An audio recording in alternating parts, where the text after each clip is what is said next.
इंसान अपने परिवार से इतनी मोहब्बत करता है कि अपने बीवी बच्चों को वो हल्की सी तकलीफ में नहीं देख सकता। बच्चे को कुछ हो जाए तो माएँ बेचैन हो जाती हैं। बच्चे की उंगली में अगर कट लग जाए तो माँ रोने लगती है, बाप रोने लगता है। इतना प्यार करते, इतनी मोहब्बत करते हम अपने परिवार से। अब जरा कुरान का 28वां पारा खोलो, अल्लाह फरमाता है या अय्युहल्लज़ीना आमनू कू अनफुसकुम व अहलीकुम नारा। ऐ ईमान वालो, अपने आप को और अपने परिवार को, अपने बीवी बच्चों को, अपने घर वालों को तुम जहन्नम की आग से बचाओ। ऐ ईमान वालो, क्या तुम ये पसंद करोगे कि तुम्हारी बीवी दुनिया की आग में जल जाए? क्या तुम ये पसंद करोगे कि तुम्हारे बच्चे दुनिया की आग में जल जाएं? अरे जलना तो बड़ी दूर की बात है, अगर आपके बच्चे को हल्की सी खरोंच आ जाए और आपके सीने में एक बाप का दिल है, आपके पास एक माँ का दिल है, एक माँ अपने बच्चे को, एक बाप अपने बच्चे को हल्की खरोंच भी नहीं देख सकता साथियों। लेकिन आम तरीके से एक इंसान अपने परिवार से बड़ी मोहब्बत करता है। अल्लाह फरमाता है या अय्युहल्लज़ीना आमनू कू अनफुसकुम व अहलीकुम नारा। ऐ ईमान वालो, अपने आप को और अपने परिवार को जहन्नम की आग से बचाओ। कभी किसी को जलने के बाद उसकी डेड बॉडी देखी आपने? मरने के बाद इंसान की जो लाश होती है, जलने के बाद नहीं देख सकते आप। कमजोर दिल का आदमी नहीं देख सकता, जली हुई लाश को नहीं देख सकता। दुनिया की आग में कोई जल जाए, हम उसकी जली हुई लाश को देख नहीं सकते। अल्लाह के नबी फरमाते हैं कि जहन्नम की आग इस दुनिया की आग से 70 गुना ज्यादा खतरनाक होगी।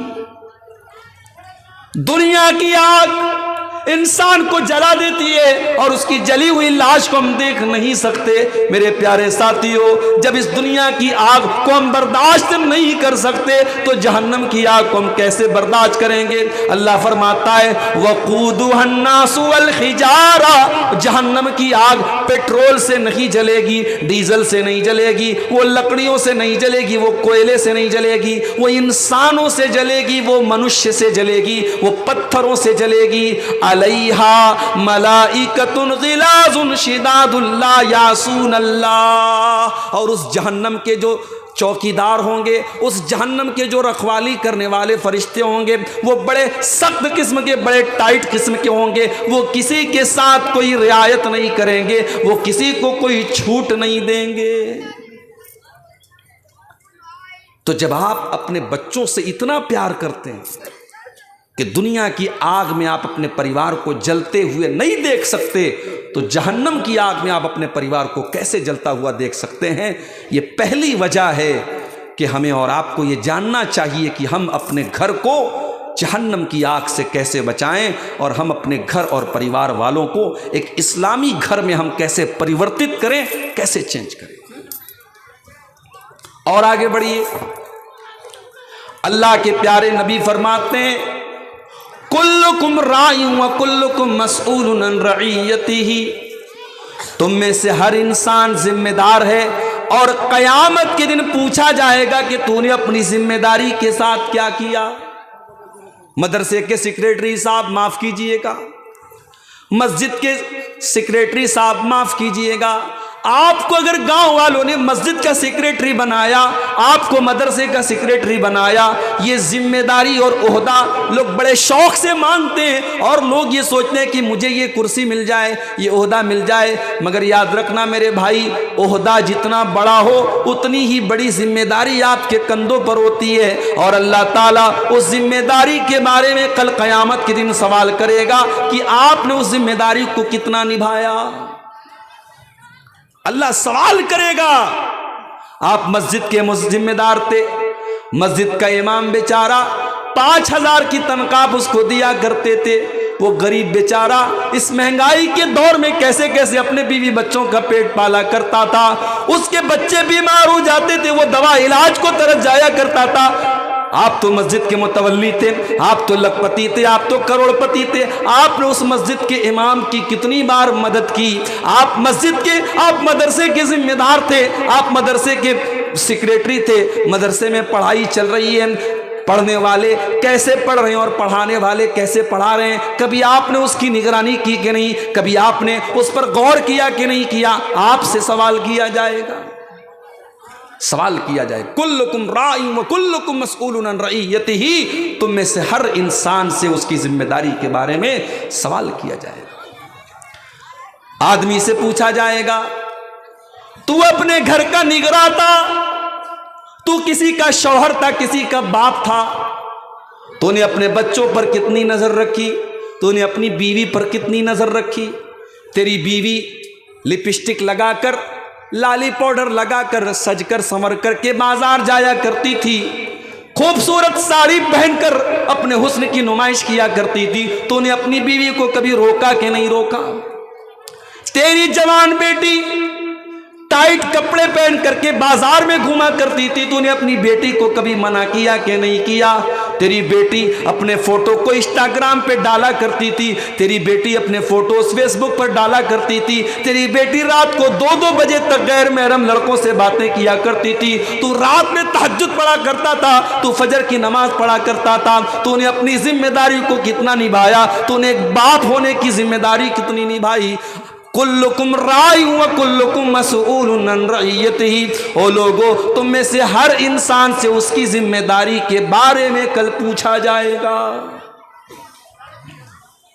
हालात बहुत खराब हो चुके हैं मेरे भाई, हमारी और आपकी सोच से भी खराब हो चुके हैं। 2-3 दिन पहले मेरे पास मैसेज आया, महाराष्ट्र के अंदर एक बहुत मशहूर शहर है नागपुर में सोफिया नाम की मुसलमान लड़की शादी कर रही है भुवनेश्वर नाम के गैर मुस्लिम लड़के के साथ। लड़की का नाम सोफिया है, लड़के का नाम भुवनेश्वर है। लड़की मुसलमान घर की, लड़का गैर मुस्लिम घर का, हिंदू घर का।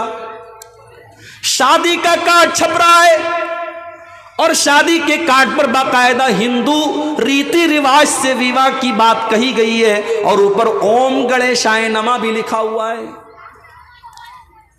मेरे प्यारे साथियों, अगर आपकी मुसलमान लड़की अपने घर से भाग करके किसी गैर मुस्लिम के साथ शादी कर रही है और फिर उसके धर्म को स्वीकार कर रही है और इस्लाम को त्याग रही है, इस्लाम को छोड़ रही है, तो क्या ये पूरी कौम के लिए सोचने का मकाम नहीं है? क्या ये चुल्लू भर पानी में डूब मरने का मकाम नहीं है? हमें और आपको इस पर भी गौर करने की जरूरत है कि हम अपनी बेटियों को इस लायक भी नहीं बना सके। हमने अपनी लड़कियों को ग्रेजुएशन करा दिया, हमने कॉलेज में पढ़ाया, हमने यूनिवर्सिटीज में पढ़ाया, हमने उसको बड़ी आला तालीम तो दिलाई, मगर हमने उसको दीन के नाम पर क्या सिखाया? हमने बहुत बड़ा अगर हमने तीर मार लिया, हमने किसी हाफिज साहब को पकड़ लिया, किसी मौलवी साहब को पकड़ लिया, मौलवी साहब मेरी बेटी को कुरान पढ़ा दीजिए। मौलवी साहब 1-1 घंटे की ट्यूशन करने लगे और आपकी बेटी को कुरान उन्होंने पढ़ा दिया। आपकी बेटी ने कुरान को पढ़ा तो, लेकिन रट्टू तोते की तरह आपकी बेटी ने कुरान को पढ़ा। उसे कुरान की किसी आयत का मतलब नहीं आता, उसने कुरान को कभी समझा ही नहीं, उसने कुरान को कभी जाना ही नहीं। उसने रट्टू तोते की तरह कुरान पढ़ तो लिया, मगर कुरान में पर्दे का हुक्म दिया गया, ये आपकी बेटी को मालूम नहीं। कुरान में नजरों को झुकाने का हुक्म दिया गया, ये आपकी बेटी को मालूम नहीं। कुरान में ज़िना को दुनिया का बहुत बड़ा गुनाह कहा गया, आपकी बेटी को मालूम नहीं। कुरान में अपनी शर्मगाह की हिफाजत करने का हुक्म दिया गया, आपकी बेटी ने कभी पढ़ा ही नहीं। कुरान में यह कहा गया कि जब तुम घर से निकलो तो अपने आप को पर्दे में, अपने आप को हिजाब में, अपने आप को बुर्के में तुम छिपा करके निकलो। आपकी बेटी को यह बताने वाला कोई नहीं है। क्या अल्लाह कल क़यामत के दिन हमें पकड़ेगा नहीं मेरे भाई? क्या आपने अपने बच्चों की तरबियत क्या की? आपने अपनी बेटियों को पढ़ाया तो कितना पढ़ाया? अरे हमारे यहां तो फिर भी चलो गनीमत है, मस्जिदों में औरतों का इंतजाम है। यहां किसी ने बताया कि पूरी मस्जिद में 5 टाइम औरतें आती हैं, बहुत अच्छी बात है। 5 टाइम आपके घर की औरतें मस्जिद में आए या ना आए, वो इतना इम्पोर्टेंट नहीं है। लेकिन हफ्ते में जब जुमा की नमाज होती है और इमाम साहब बड़ी मेहनत करके आधा घंटा की तकरीर करते हैं, खुतबा देते हैं और इस्लाम की बातें बताते हैं, कुरान की बातें बताते हैं, मेरे भाई आप कोशिश कीजिए कि आपकी मस्जिद में औरतों के लिए कम से कम जुमा के दिन ज़रूर इंतज़ाम होना चाहिए, ताकि हफ्ते के एक दिन कम से कम आपके घर की औरतें इस्लाम की बातों को समझ सकें। साल में एक जलसा करा लेने से आपकी बेटी और आपके घर की औरतें दीन को नहीं समझ सकती। आज कितनी औरतें हैं, अगर मैं पूछना शुरू कर दूं कि तुमको नहाने का इस्लामी तरीका आता है, तो कितनी औरतों को इस्लामी तरीका नहीं आता, गुस्ल करने का, नहाने का तरीका नहीं आता। कितनी औरतों को मालूम ही नहीं कि वो कब पाक होती हैं, कब नापाक होती हैं। पाकी और नापाकी का मसला हो, नमाज का मसला हो, तहारत का मसला हो, अकीदे का मसला हो, आज हमारे घर की औरतों को मेरे भाइयों कोई बताने वाला नहीं। बीमार दवाई खाता नहीं, बदनाम तबीब का नाम हुआ। बीमार दवाई खाता नहीं, बदनाम तबीब का नाम हुआ। हुए काम बुरे तो मुसलमान से, बदनाम बेचारा इस्लाम हुआ। जब आपने अपनी बेटियों को इस्लाम सिखाया ही नहीं, तो अगर आपके घर की कोई सोफिया किसी भुवनेश्वर के साथ शादी कर रही है, तो मेरे भाई इसमें आश्चर्य की क्या बात है, इसमें हैरत की क्या बात है। आपकी बेटी को किसी ने बताया ही नहीं कि ईमान कितनी बड़ी दौलत है। अरे ये ईमान तो इतनी बड़ी दौलत है।